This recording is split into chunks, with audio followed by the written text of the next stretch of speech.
Hi friends, welcome to news pocket.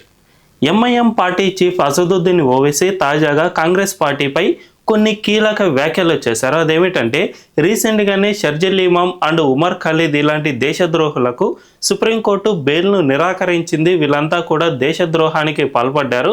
వీళ్ళపై chargesheet దాఖలు అయ్యేంత వరకు మేము ఎట్టి పరిస్థితుల్లోనూ బెయిల్ ఇచ్చే ప్రసక్తే లేదు అనే విధంగా సుప్రీంకోర్టు కీలక తీర్పును వెలువరించింది. అయితే ఇదే తీర్పుపై అసదుద్దీన్ ఓవైసీ కాంగ్రెస్ పార్టీ నేతలను ఖండించారు. వీళ్ళు చేసిన దాని వల్లే ఇప్పుడు వీళ్ళకు బెయిల్ అనేది దొరకడం లేదు. చాలా ఏళ్ళుగా, ఇప్పటికే 5 ఏళ్ళుగా వీళ్ళు జైల్లో ఉంటూ ఉన్నారు. భవిష్యత్తులో వీళ్ళు ఎప్పుడు బయటికి వస్తారో తెలియదు. దీనంతటికీ కాంగ్రెస్ పార్టీనే ప్రధాన కారణమని ఆయన ఆరోపణలు చేశారు. అయితే కాంగ్రెస్ పార్టీకి వీళ్ళకు బెయిల్ రాకపోవడానికి కారణాలు ఏంటి అండ్ కాంగ్రెస్ పార్టీ గతంలో ఏం పని చేసింది, అసదుద్దీన్ ఓవైసీ ఏ బేసిస్ మీద ఈ ఆరోపణలు గుప్పించారు అనే విషయాలను మనం ఈ వీడియోలో తెలుసుకుందాం.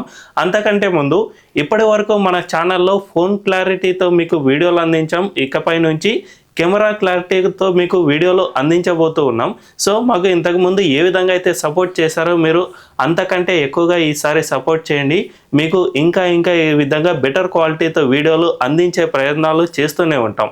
ఇక డీటెయిల్స్లోకి వెళ్తే, ప్రస్తుతం అసదుద్దీన్ ఓవైసీ వీళ్ళిద్దరికీ బెయిల్ రాకపోవడానికి కాంగ్రెస్ పార్టీ, ముఖ్యంగా అప్పటి హోంశాఖ మంత్రిగా ఉన్న పి చిదంబరమే ప్రధాన కారణమని తేల్చి చెప్పారు. 2008లో యూఏపీఏ అంటే ఇప్పుడు ఈ ఇద్దరిపై యూఏపీఏ యాక్ట్ కింద వీళ్ళను అరెస్ట్ చేసి జైల్లో వేశారు కదా.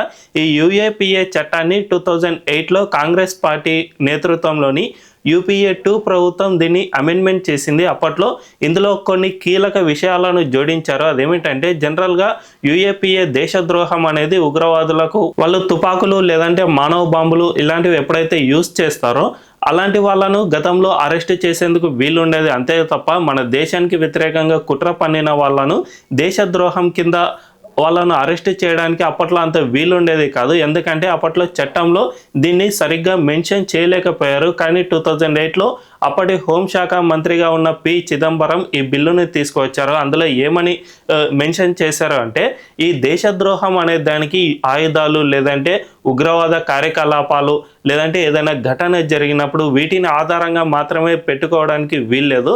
దీంతో పాటు అనుమానం వచ్చిన in any other manner what ever nature అనే ఒక పదాన్ని మెన్షన్ చేశారు. అంటే ఏదైనా సంఘటనలు ఉగ్రవాదం లేదంటే దేశద్రోహానికి వీళ్ళు పాల్పడ్డారు అనే అనుమానాలు వచ్చినా కూడా వీళ్ళను అరెస్ట్ చేయవచ్చు అనే విధంగా పి చిదంబరం అప్పట్లో ఈ చట్టం అమెండ్మెంట్ చేయడం ద్వారా దీంట్లో పొందుపరిచారు. సో ఎవరైనా కానీ ఇప్పుడు షర్జిల్ ఇమామ్ లేదంటే ఈ ఉమర్ ఖలీద్ వీళ్ళిద్దరూ ఎవరైతే ఉన్నారో ఢిల్లీలో వీళ్ళిద్దరూ కూడా మన దేశానికి వ్యతిరేకంగా పెద్ద ఎత్తున కుట్రలు పన్నారు. ముఖ్యంగా ఉమర్ ఖలీద్ అనే వ్యక్తి అయితే ఢిల్లీని పూర్తిగా చక్కా జామ్ చేయాలి అని నిర్ణయించాడు. సో చక్కా జామ్ అంటే జనరల్గా మనం ఎవరైనా ప్రజలు ఎక్కడైనా నివాసం ఉంటే వాళ్ళకు ప్రతిరోజు తాగడానికి నీళ్ళు ఉండాలి, నిత్యావసరాలు దొరికే అవకాశం ఉండాలి.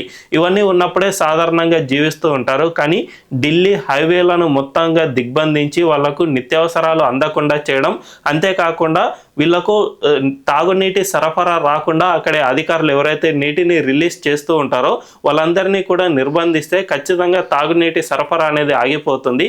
ఈ విధంగా 1-2 రోజులు మహా అంటే 3-4 రోజులు కనుక ఆపగలిగి ఢిల్లీ మొత్తం డీస్టెబిలైజ్ అయిపోతుంది. తద్వారా ఇక కేంద్ర ప్రభుత్వం మన చేతికి దిగి వస్తుంది. ఇక మీరు ఏం చెబితే అది చేస్తామనే విధంగా కేంద్ర ప్రభుత్వం ఒప్పేసుకుంటుంది అనే విధంగా ఉమర్ ఖలీద్ దీనిపై పెద్ద ఎత్తున కుట్ర పన్నాడు. అదే సమయంలో షర్జిల్ ఇమామ్ సైతం మన భారతదేశంలోని ఇతర రాష్ట్రాల నుంచి ఈశాన్య రాష్ట్రాలను వేరు చేయడానికి చికెన్ నెక్ కారిడార్ అంటే మన దేశానికి ఇది వ్యూహాత్మకమైన ప్రాంతం, ఈశాన్య రాష్ట్రాలను కలిపి అతి చిన్న కారిడార్ లాంటిది. ఇది జస్ట్ 20 కిలోమీటర్ వెడల్పుతో మాత్రమే ఉంటుంది. ఇక్కడ ఎక్కువగా మైనారిటీలు నివాసం ఉంటారు కాబట్టి మీరంతా కూడా దీన్ని దిగ్బంధిస్తే ఖచ్చితంగా కేంద్ర ప్రభుత్వం దిగి వస్తుంది. మన భారతదేశం నుంచి ఈశాన్య రాష్ట్రాలను వేరు చేయవచ్చు. అప్పుడు వీళ్ళు ఏది చెప్పినా అది వింటారు అనే విధంగా షర్జిల్ ఇమామ్ గతంలోనే ఈ షాహీన్ బాగ్ ప్రొటెస్ట్ ఏదైతే ఉందో అందులో బహిరంగ ప్రకటన సైతం చేశారంటే ఖచ్చితంగా వీళ్ళిద్దరూ కూడా మన దేశాన్ని పూర్తిగా డీస్టెబిలైజ్ చేయడానికి ఎంతగా ప్రయత్నాలు చేశారో అర్థం చేసుకోవచ్చు.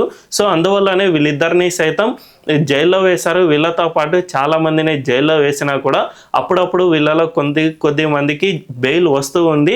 రీసెంట్గానే 5 మందికి బెయిల్ ఇవ్వడంతో పాటు వీళ్ళిద్దరికీ మాత్రమే ఇప్పుడు జైల్లో ఉన్నారు. వీళ్ళిద్దరూ కూడా భవిష్యత్తులో ఎప్పుడు బయటికి వస్తారో తెలియని పరిస్థితి. నిజానికి పి చిదంబరం తీసుకువచ్చిన ఈ అమెండ్మెంట్లోనే మరో విషయాన్ని వెల్లడించారు. అదేమిటంటే ఎవరినైనా ఈ యూఏపీఏ ఛార్జెస్ కింద అరెస్ట్ చేస్తే వీళ్ళను 180 రోజుల పాటు ఛార్జ్ షీట్ లేకుండా అరెస్ట్ చేసేందుకు అవకాశం ఉంది.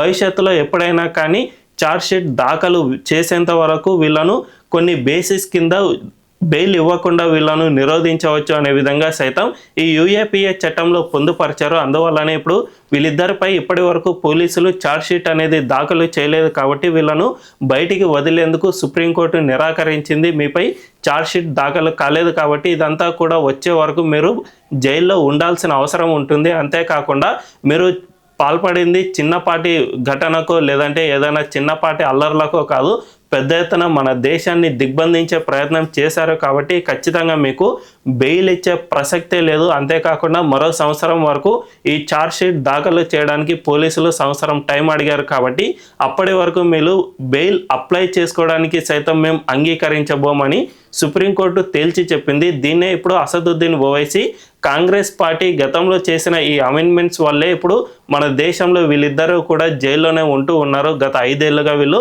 జైలు జీవితాన్ని గడుపుతూనే ఉన్నారు. అంతేకాకుండా ఈ యూఏపీఏ ఛార్జెస్ ఏవైతే ఉన్నాయో ఇవన్నీ కూడా మైనారిటీలను అణిచివేసే విధంగా వీళ్ళు ఫ్రేమ్ చేసుకువచ్చారు. అందువల్లనే మన దేశంలో ఇప్పుడు ఈ చట్టం కింద ఎక్కువగా అరెస్ట్ అవుతున్నది ముస్లింలే అనే విధంగా సైతం ఇప్పుడు అసదుద్దీన్ ఓవైసీ ఆరోపణలు గుప్పిస్తూ ఉన్నారు. అంటే ఖచ్చితంగా దీనిపై మనం ఆలోచించాల్సిన అవసరం ఎంతైనా ఉంది.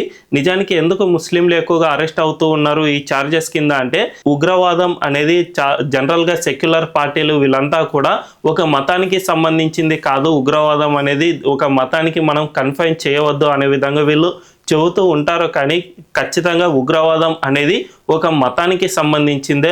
మనందరం చూస్తూనే ఉన్నాం పాకిస్తాన్లో కానీ లేదంటే ఈ సౌదీ అరేబియా దేశాలు ఏవైతే ఉన్నాయో ఇక్కడంతా కూడా ఉగ్రవాదం ఎందుకు ఎక్కువగా పెరుగుతూ వస్తుంది అంటే ఖచ్చితంగా ఇది ఒక మతానికి సంబంధించిందే. అందువల్లనే ఈ దేశద్రోహం చట్టాల కింద ఎక్కువగా ఈ మతానికి సంబంధించిన వాళ్ళే అరెస్ట్ అవుతూ వస్తూ ఉన్నారు.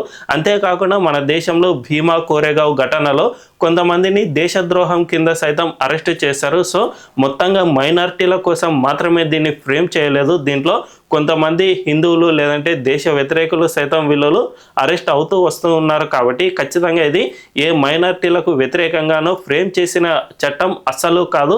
ఇది మన భారతదేశ సంక్షేమం కోసం మాత్రమే ఫ్రేమ్ చేశారు.